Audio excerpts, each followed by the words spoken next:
Тыңдаңыздар. Құз төресі бүркіт жан-жануарлар арасында өтетін қазақша күрес сайыста шақырады.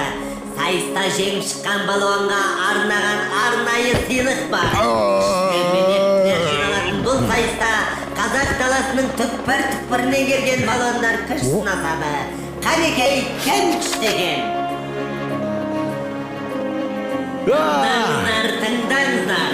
Құз төресі бүркіт жан-жануарлар арасында өтетін қазақша күрес сайыста шақырады.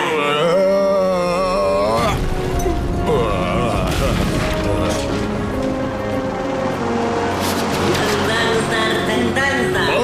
Құз төресі бүркіт жан-жануарлар арасында өтетін қазақша күрес сайыста шақырады. Сайыста жеңіп шыққан балуанға арнаған арнайы сыйлық бар. Күштілер мен ектілер жиналатын бұл сайыста қазақ даласының түкпір-түкпірінен келген балуандар күш сынасады. Қанекей, кім күштеген?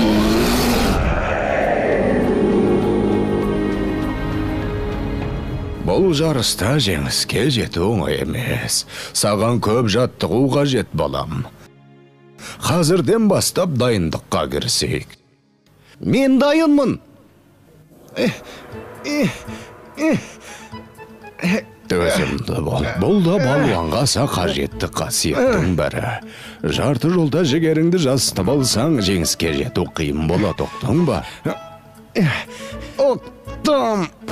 Ал енді мына қапты тастарға толтырып әкел.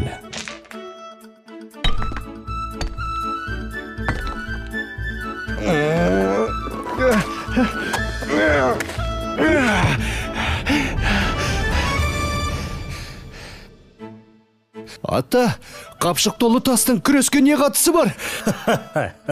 Керек тастың ауырлығы жоқ деген балам. Неғұрлым жаттығуда қиын болса, сайыста оңай болады. Алдыңда сенен салмағы басым, қарсыласың тұр деп есепте.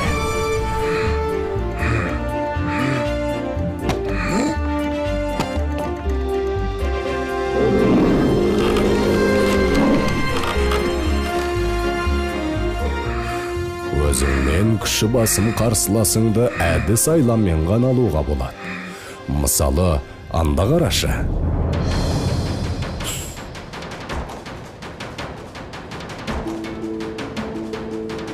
Міне, екеуінің күші тең емес. Алайда кішкентай Дәуіттің әрекеті үлкен жыланның бетін қайтарды. Түсіндім, ата.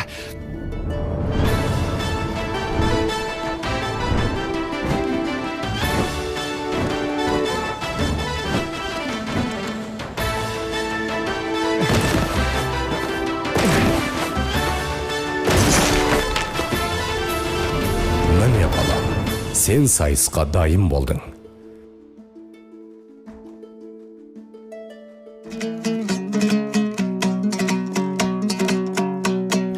Қой болсақтан момынды, күдірейтіп жонымды, сөз сөйлесем қонымды, шешіп алмас тонымды, азулыға алдыртпай, қарсаққарды салдыртпай. Қазақтың ұлттық тағамы қымызды сүйісіне ішіп отыр. Әсіресе Африкадан келген мүйіз тұмсық кесеге қайта-қайта қол созуда. Ас болсын, мырзалар.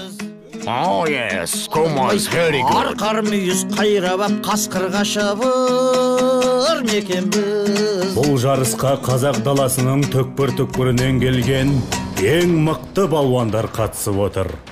Осы күрес сайысын біз жеңімпаз балуанның атымен атауды ұйғардық. Күш атасын танымас деген. Бәріңізге де жеңіс жолында сәттілік тілейміз.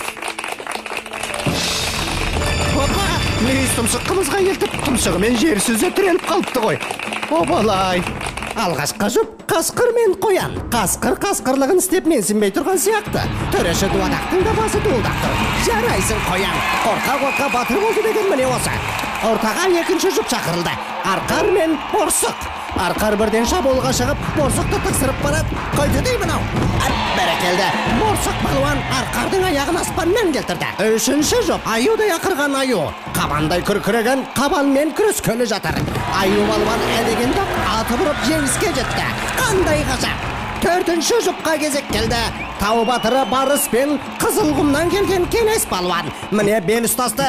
Барыс шалыс қимылмен Келесті атып ұрды. Я, Келеске жеңіс елес боп қалғандай. Жартылай финалға қиналмай шыққандар. Қоян мен Аю, Борсық пен Барыс балуандар. Іске сәт.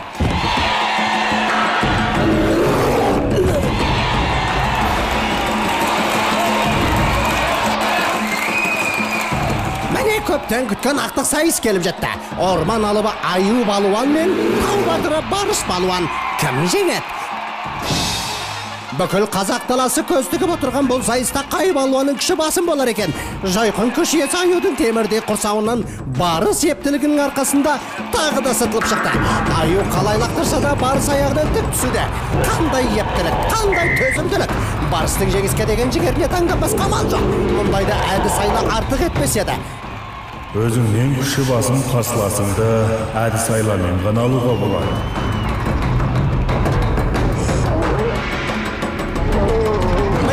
Барыс емін тауып Аюды алып ұрды. Таза жеңіс, ғажақ. Міне жеңімпаз да анықталды. Барыс балуанның құрметіне бұл сайысымыз ендігі жерде Қазақстан барысы деген атпен өтетін болады.